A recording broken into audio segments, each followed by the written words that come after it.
Hey, good Wednesday morning. Sean Bougie here. Guys, you can get involved with us at SurplusFundsRiches.com. Surplus Funds, F as in Frank, UND, S as in Sam, Riches.com. I want to share two high-level techniques, really lucrative techniques today. One's a pay-it-off technique, and the other one is, I'm going to call this the tattletale technique. For overage recovery. And guys, we handle both tax and mortgage overages. We've been doing this for over a decade. So of course we've run into stuff nobody else has, or found a way around things that nobody else has. So one of the upper level techniques, and I don't think I'm going to leave this video on forever, but one of them is when you're dealing with a claimant and you've checked the debt, and let's say there's, well, I can give you a good example on this one.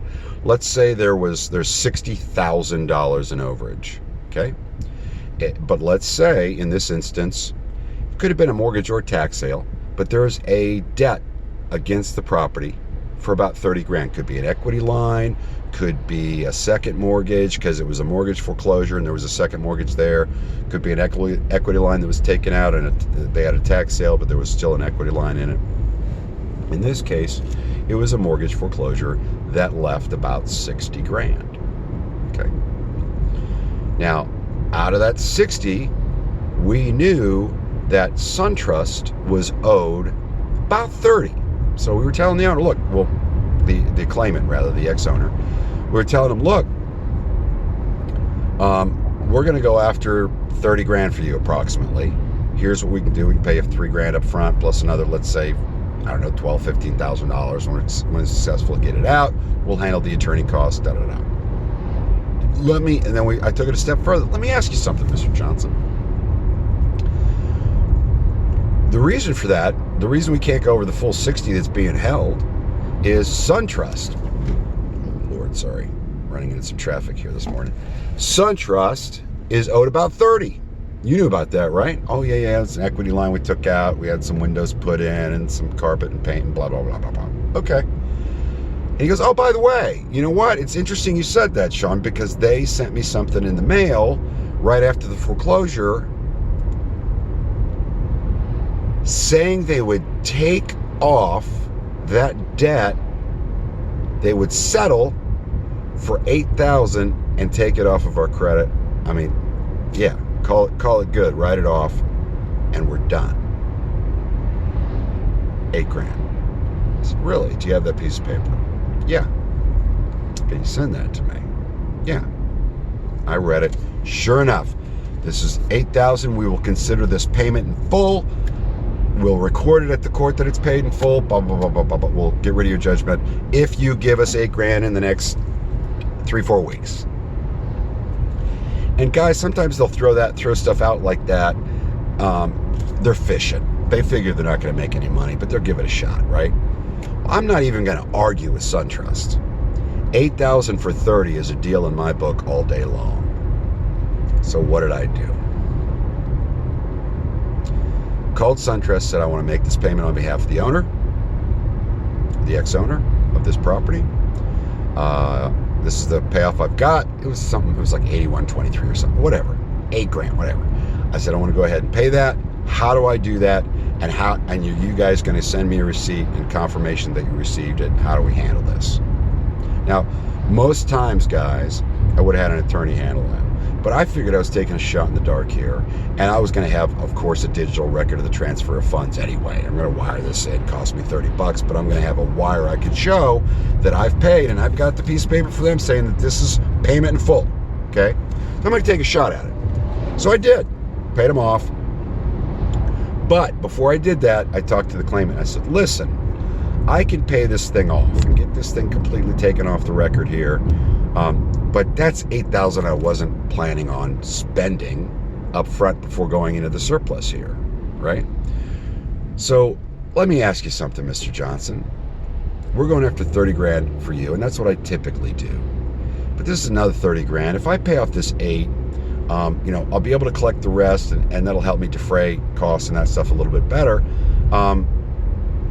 You know what? If I do that, are you good with me just paying you? I mean, this is a big risk for me. First time I've done it. Are you good with me giving you 10% Because I don't know if SunTrust is going to, you guys, I'm sure you went back and forth with them when you had difficulty with this loan. Banks can be difficult.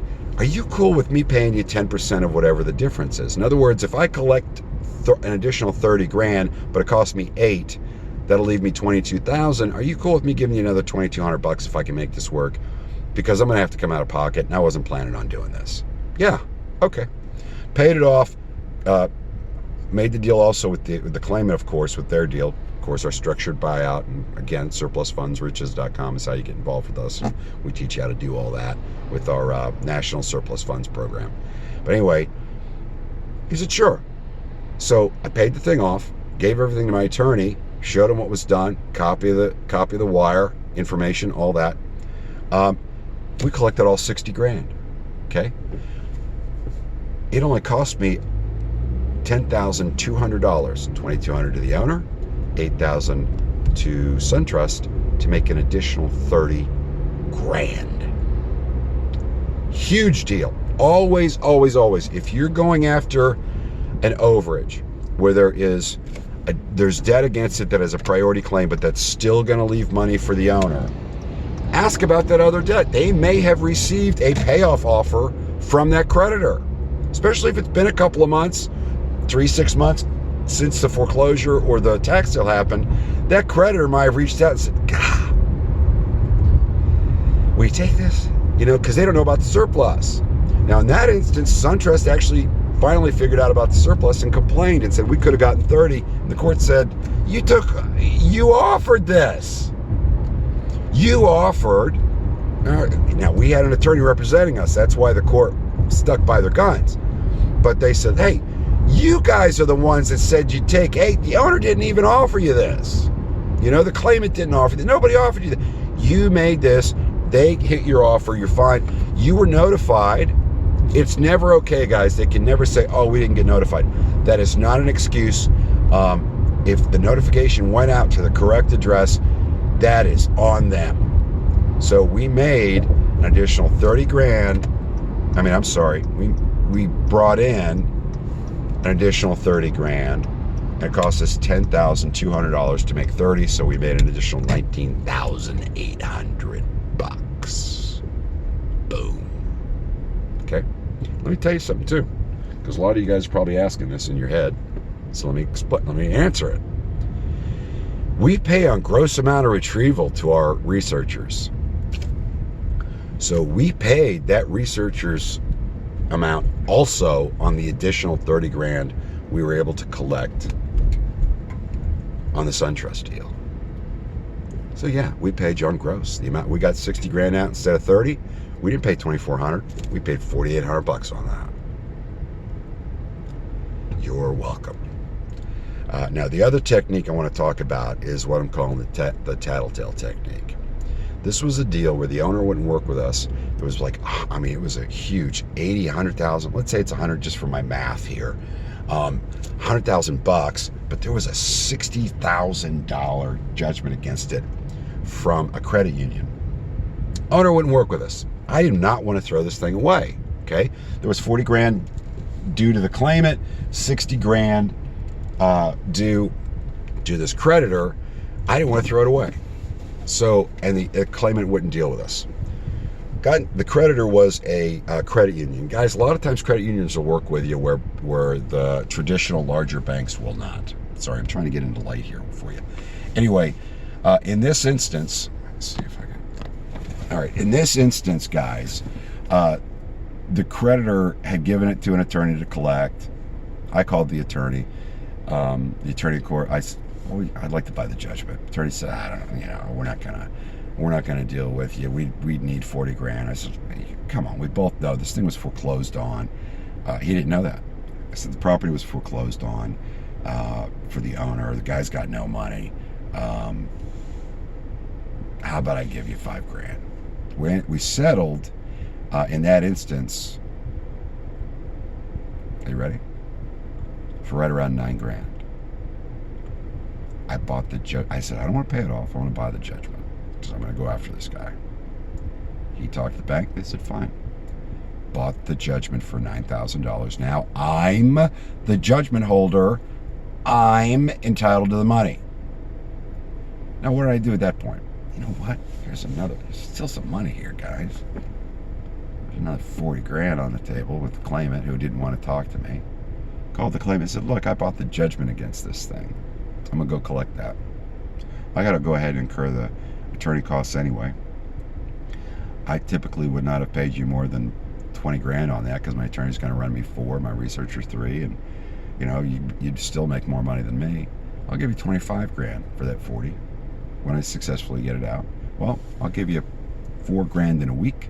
I'll give you the other 21,000 when I get it out. Guys, at this point, I'm collecting money I can't collect, right? Couldn't have collected before. Guy said, sure, I'll do it. I paid higher than I normally would to the claimant on that. It also saved me money with the attorney. Now, what I did is I had the claimant sign a power of attorney to the attorney, of course, and I recorded that power of attorney in the court, and my attorney turned that in and let them know, hey, this is why we're not doing notification. I've already got power of attorney for this person, plus I'm collecting for the judgment holder. I'm representing all parties in this. It's equitable. Everybody's agreeing to the dollar amount. The judgment's clean. We know exactly what the percentage is that has to be paid on it. We know what the payoff is, okay? Because my client owns the judgment. He's got a copy of what they said it was, and he's taking this amount. Court said, great, no problem. All we had to do was basically tell the court, here's what's going on. And because we were able to collect on that judgment, and I don't frequently do that, guys, and do not go after where the judgment holders are just owed, especially if it's a bank, because they're not going to deal with you. In this case, I got lucky. And the only reason I went after it is there was going to be some money even after that creditor was paid. It's the only reason I went after it. Otherwise, you're going down rabbit holes, because this is a rare event that this happens. But it saved me money in attorney costs as well, because we're collecting a certain amount of money. We enjoined the other party in this with that attorney. Collected a heck of a lot more money. I paid the guy more than I normally would have, the claimant, but I didn't care because the bulk of the surplus I got really, really cheap. For 9 grand, I picked up 60. Hope this helps.